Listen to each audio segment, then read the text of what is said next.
Summer of Broken Rules, Chapter 5. Part of me wanted to invite Wit tubing when we woke up, but then I remembered it was actually an Assassin Alliance meeting, and that Wit had groomsmen obligations. #Hooray Jésus du Pré. Will it be like that all week? I wondered as he mentioned that their rendezvous point for the group picture was the pond house, since it had the most breathtaking view of the oyster pond. Will he just hang out with the wedding party? Let's do something later, I blurted before leaving his room. I want to take you somewhere. Wit raised an eyebrow. You want to take me somewhere? I raised an eyebrow back. Any objections? No, he shook his head. But do you think it's a good idea? I mean, shouldn't we keep stuff on the down low so people don't suspect anything? I hate to break it to you, sweetheart, I said, but Michael saw us earlier, and he definitely told Sarah, so I'd wager the whole farm knows we're friends by now. Wit wrinkled his nose. I don't like sweetheart. Fine, cross it off the list, I smirked, my heart racing.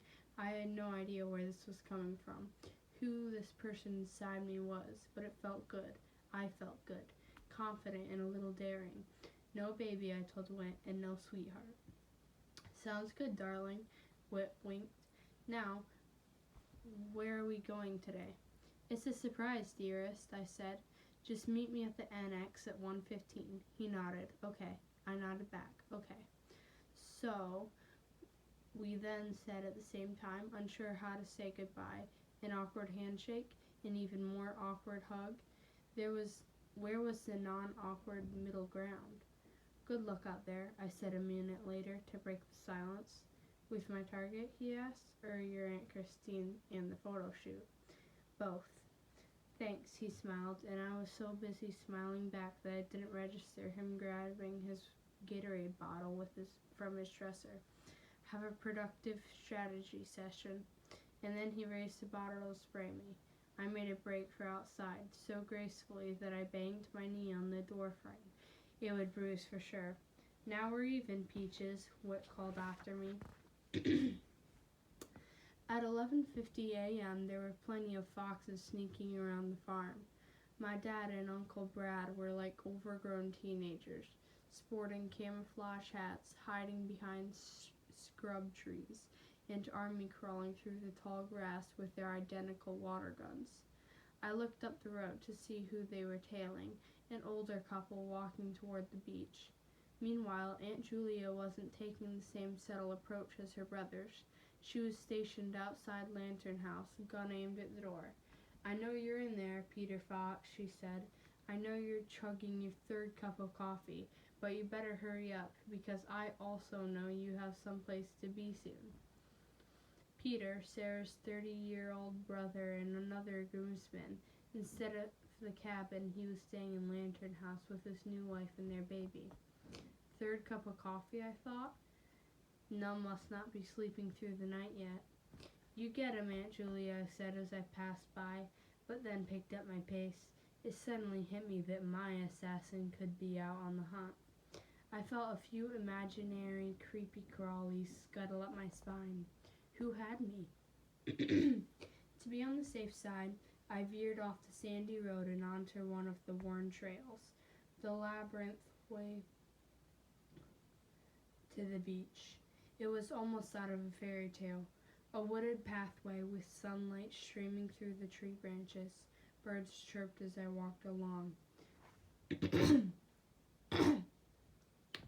Eventually, the path opened out onto the shore of the oyster pond, blue-green water glittering. When I squinted, I saw that a group had already gathered across the water on what we all considered the true beach, a stretch of sand halfway between the placid pond and rolling ocean, so you could swim in either. It offered the best of both worlds. Claire and I used to challenge each other, flip into the ocean's waves, and avoid getting stuck in washing machines whenever a wave broke over top one that was retreating back out to sea. Then we'd go to the pond and float on our backs for a while. This is heaven, my sister once said. I love you this so much, Mare. Now I waded in the opposite direction of the ocean, fresh water soaking my sneakers, until I reached a small dock nestled in between the dunes. A rickety old set of stairs led up the hill to the pond house.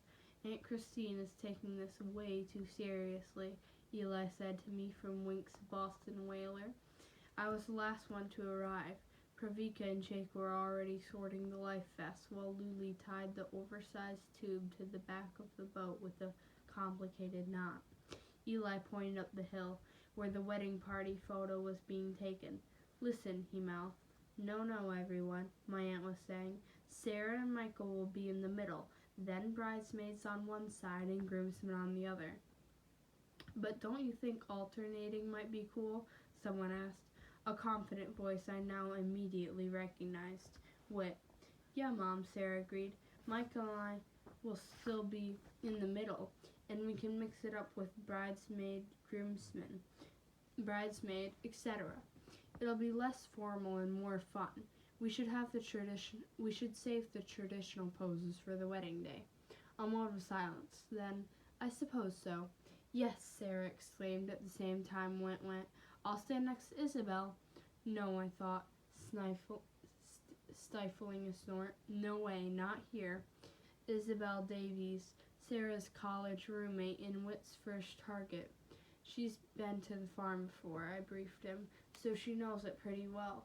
She's not just going to be lying around on the beach all day. She likes playing tennis in the mornings, paddle boarding after lunch, and then she usually reads a book near Job's Neck Pond before dinner. That's fine, Wit, Aunt Christine replied as Jake helped me into the boat. Luli finished securing the tube. Just get rid of the water bottle, please. Oh my God, I whispered to myself. Yes, Way, yes, here. But I didn't get to overhear Whit's first takedown because Eli powered up the whaler, its engine drowning out everything. Let's go, Luli called over the droning. Eli steered us out to more or less the middle of Oyster, yards and yards away from shore, avoiding kayakers, paddle boarders, sailboats, and swimmers. The four of us shouted hi and hello to everyone, even if we didn't know them. There was a scattering of houses surrounding the pond, ranging from cute cottages to grand mansions. My favorite one always threw a huge 4th of July party, and during our last summer together, I'd convinced Claire to crash it with me. They won't notice, I told her. There's so many people already there. Now I stared at the sprawling cedar-shingled house, at its stretch of private beach, and remembered Claire having her first kiss that night, during a silly game of spin the bottle by the bonfire with a handsome blue-eyed boy. All right, Luli said once life vests had been buckled. No one made a move for the tube yet. First things first, who do you have? With no hesitation, we revealed our targets. Everyone had chosen to play assassin except Eli. I can't, guys, he said as we groaned. You know this game spikes my anxiety. Even the will you play question made me nauseous. I kept my mouth shut about eliminating Aunt Rachel earlier and trusted her to stay quiet too. For some reason I didn't want people to know how hard I was playing this year. Well, anyone but Whit. So now I have great Uncle Richard, Pravika said a couple minutes later.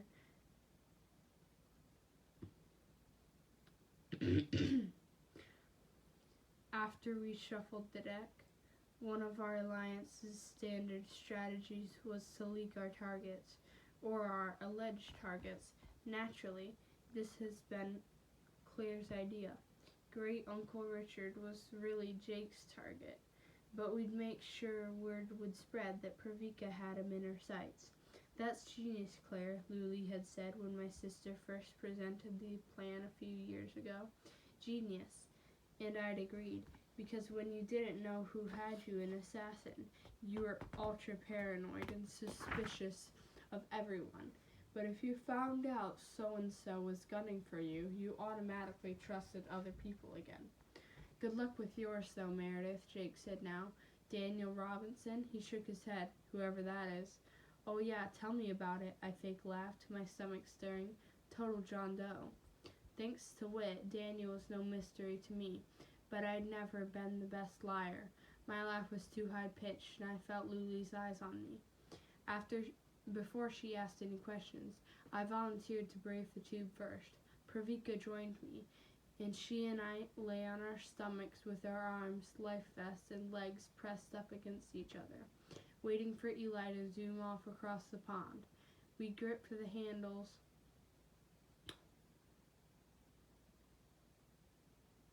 as tightly as we could, since Eli was famous on the farm for really whipping you around. Pravika sighed and nudged my hip with hers. Our bikini bottoms were double knotted, but would still come off once we hit the water. They always did. "Why do we always do this?" she asked. I smiled. "Because we're bonkers."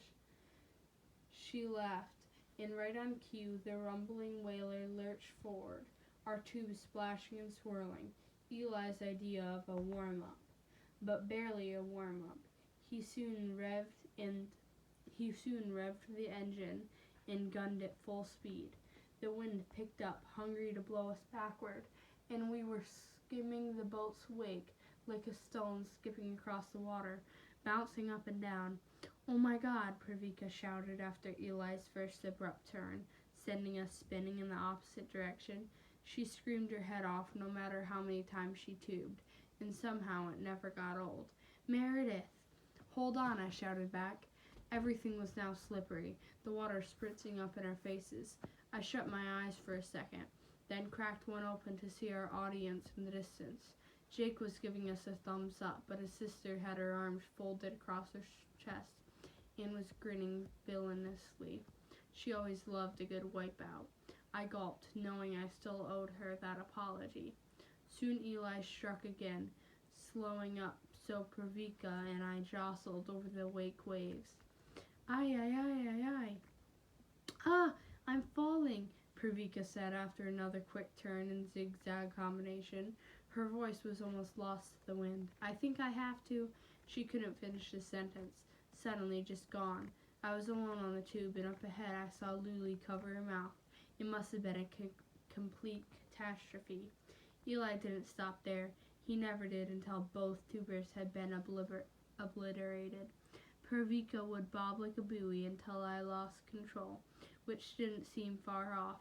My body had slid down the tube, toes dipping into the water. I tried to pull myself up to get a better grasp on the handles, but I too was soon flying through the air, clenching my teeth and bracing myself for impact. I catapulted into the water with a loud smack. The oyster pound swallowed me up before my life vest tugged me back to the surface. Everything hurt. And then, unexpectedly, I was crying, sobbing uncontrollably by the time Eli pulled up beside me.